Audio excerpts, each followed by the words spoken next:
अचिंत ने अपने वचन से एक व्यक्ति उत्पन्न किया, उसका नाम रखा अक्षर पुरुष।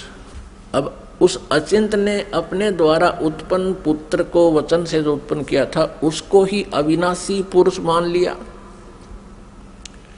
उसको अक्षर पुरुष नाम से संबोधित किया और उसे कहा कि तू मेरा सहयोग करना सृष्टि रचने में। वहां परमात्मा ने प्रत्येक द्वीप में जब द्वीप रचना की, प्रत्येक द्वीप में मानसरोवर की भी रचना की, एक अलग से मानसरोवर भी, कॉमन मानसरोवर भी रचना की। तो वो अक्षर पुरुष मानसरोवर में जाके नहाने लगा, नहाते नहाते गहरा चला गया और वहां वो पानी में ही सो गया, निंद्रा आ गई। अपनात्मा सतलोक के अंदर श्वासों से शरीर नहीं है, बहुत समय तक वो बाहर नहीं आया। तब परमेश्वर कबीर देव जी ने उसी जल से जल लिया हाथ में, अपनी वचन शक्ति से उसको जादूगर की तरह एक अंडा बना दिया। उस अंडे में एक जीवात्मा प्रवेश करती, उस अंडे को छोड़ दिया उस मानसरोवर में, वो गड़गड़ गड़गड़ करता हुआ नीचे पहुंचा। तो वो अक्षर पुरुष की जो अधूरी निंद्रा भंग होगी, जिस कारण से वो कुछ कोपित हो गया, उस कोप से, कोपित दृष्टि से उसने अंडे की तरफ देखा कि किसने मुझे डिस्टर्ब किया है। उस कोप से वो अंडा फट गया, अंडा दो भाग हो गया, उसमें से ये ब्रह्म निकला। अब आगे चल के इसी इतिहास में, इसी लीला कहानी में, अमर कथा में, यह सत्यनारायण कथा जो दास आपको सुना रहा है, अभी तक जो विष्णु जी को सत्यनारायण मानकर सत्यनारायण कथा कहा करते थे, वो सत्यनारायण कथा नहीं थी।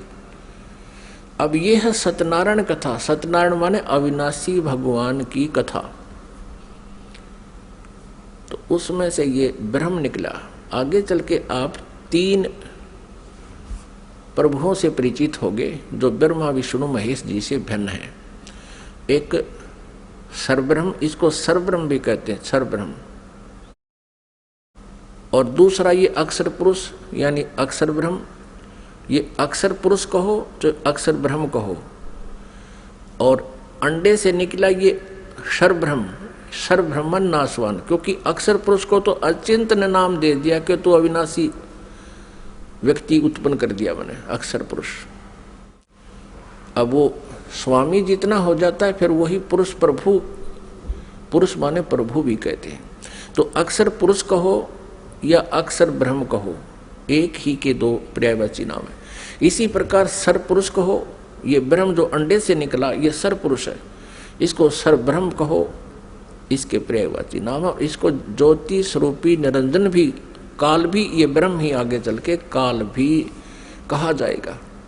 अब याद रखना, क्योंकि पुण्यात्मा जब तक आप इस इतिहास से परिचित नहीं होगे, सृष्टि रचना से, आप किसी भी सदग्रंथ को नहीं समझ सकते। तब तो परमेश्वर ने आदेश दिया उन दोनों को कि तुम बाहर आओ। अचिंत पुरुष तुम निंद्रा में थे, न वो अक्षर पुरुष तुम निंद्रा में थे, तुम्हें जगाने के लिए ये सब प्रोसेस अपनाया है, तुम बाहर आ जाओ। दोनों बाहर आ गए। अब परमात्मा ने अचिंत से कहा कि अचिंत, अब देख लिया तूने, समर्थ के बिना कोई कार्य सफल नहीं होता। अब तू तो इसको बाहर भी नहीं निकाल सकता था। और आगे से ध्यान रखना कि बीच में टांग अड़ाओ मेरी क्रिया में, इसलिए तुम्हें तुम्हारे सामर्थ्य से परिचित कराया है। तो अचिंत ने कान पकड़ दिए कि दाता हम कुछ नहीं कर सकते। अब परमेश्वर ने आदेश दिया उन दोनों को, किसको? सरपुरुष अर्थात जिसको सर्वब्रह्म भी कहते हैं, जो आगे चल के ब्रह्मा विष्णु महेश का पिता सिद्ध होगा इसी कथा में। सरपुरुष और अक्षर पुरुष को दोनों से कहा कि तुम उस अचिंत के द्वीप में रहो। इन दोनों ने आज्ञा का पालन किया और तीनों कौन? अचिंत, अक्षर पुरुष और सरपुरुष, जिसको सर्वब्रह्म भी कहते हैं, और यहाँ हम सीधी भाषा में उसको ब्रह्म भी कहने लगे। आगे डिफाइन करेंगे ब्रह्म क्यों कहने लगे। अब ये तीनों एक द्वीप में रह रहे हैं। बाकी जो अन्य 15 जने हैं परमात्मा के वचन से उत्पन्न वो पुत्र, वो अलग अलग सिंगल द्वीप में रह रहे थे। कुछ समय उपरांत परमेश्वर ने हम सभी आत्माओं को, आप जी को, सारे ब्रह्मांडों की जितनी आत्माएं हैं, अपने शरीर से, अपने वचन से उत्पन्न कर दिया। और वहां हम तेजो में शरीर में विद्यमान थे। नूरी शरीर है हमारा, यानी तेजो में शरीर है, एक तत्व से बना हुआ है। उसमें नाड़ी वो शुक्रम अकायम ऐसनाविरम, वो जैसे हमारी शुक्र से बनी हुई काया नहीं होती जो माता पिता के संयोग से बनती है, उसमें नाड़ी आदि का जुगाड़ दौड़ नहीं होता, नाड़ी तंत्र नहीं होता। इसी ऐसा ही शरीर परमात्मा का है, साकार है, मनुष्य दृश्य है, तेजो में है। लेकिन परमात्मा के शरीर का और हमारे शरीर के नूर में, सामर्थ्य में, शक्ति में और उसके नूर में, प्रकाश में अंतर है। पूर्ण परमात्मा सत्य पुरुष यानी कबीर देव जी का जो सतलोक में शरीर है, उसका एक रोमकूप में करोड़ सूर्य, करोड़ चंद्रमा से भी अधिक रोशनी है। और हमारा वहाँ शरीर कैसा था, जो शेष वहाँ रह रहे हैं उनका कैसा शरीर है, और हम जब परमात्मा ने अपने वचन से उत्पन्न किए थे तब हमारा कैसा शरीर था, मनुष्य दृश्य था। और हमारा शरीर 16 सूर्य जितने प्रकाश युक्त था, हमारे पूरे बॉडी का शरीर 16 सूर्य जितना तेज था यहाँ की जो सूर्य, लेकिन गर्मी ना हो। हम सभी वहाँ रहने लगे, वहाँ कोई दिक्कत नहीं थी, किसी प्रकार का कोई अभाव नहीं था, वहाँ जरा और मरण नहीं था, वहाँ जन्म मृत्यु नहीं होता था और बुढ़ापा भी नहीं आता था वहाँ पर।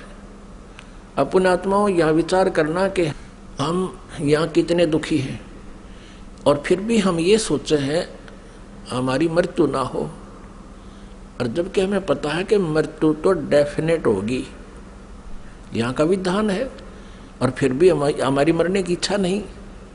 कारण क्या है कि हम ऐसे लोक में रहा करते थे जहाँ मृत्यु नहीं होती थी, जिस कारण से हमें ये मरना अच्छा नहीं लगता। और बिल्कुल ठीक है, वे क्यों तो जन्म हुआ था और फिर क्यों मारे। 30, 40, 50, 60, 70, 80 वर्ष तो हम ये मकान मकून बनाने में लावा, फिर इसमें रहने पाते ना, 1 मिनट में कड़च कर देता है यहाँ का भगवान। तो वहाँ जरा और मरण नहीं था, जरा माने बुढ़ापा। अब कोई भी बूढ़ा होना पसंद नहीं करता, सबने सोचा मैं युवा दिखूं। और ये बड़े बड़े नेता तो सर्जरी करा कर मेकअप करना चाहें, कब तक करोगे, 10 साल पाछे फिर फ्यूज होगे। तो कहने का भाव ये है कि हमारी नेचर है ऐसी कि हम युवा दिखें, लेकिन यहाँ तो बनावटी आर्टिफिशियल है सारा, और वहाँ ओरिजिनल था, तो हम वहाँ ऐसे रहते थे। कुछ दिनों के उपरांत, यानी दिन नहीं है वहाँ पर, क्योंकि दिन हम वैसे बोल देते हैं, वहाँ दिन रात नहीं होती। तेजों में, प्रकाश में वो लोक है, प्रकाश में सब आत्माएं हैं, प्रकाश में परमात्मा है। वहाँ सूर्य उदय और अस्त नहीं होता। तो वहाँ कुछ समय के उपरांत इस ज्योति निरंजन, जिसको सर्वपुरुष कहा है, जिसको सर्वब्रह्म कहते हैं, जो गीता जी में अपने आप को कहता मैं काल हूँ, वो ब्रह्म है जो श्री कृष्ण जी के शरीर में प्रवेश करके बोल रहा है। आगे इतिहास बताएंगे आपको, पूरा डिटेल देंगे। इसको धैर्यपूर्वक सुनना इस कथा को, क्योंकि ये पहली बार जो सुनता है उसको ऊट पटांग सी लगती है, लेकिन कुछ समय के बाद प्रमाण जब देखोगे आपको स्वीकार करना पड़ेगा, और होगी स्वीकार्य।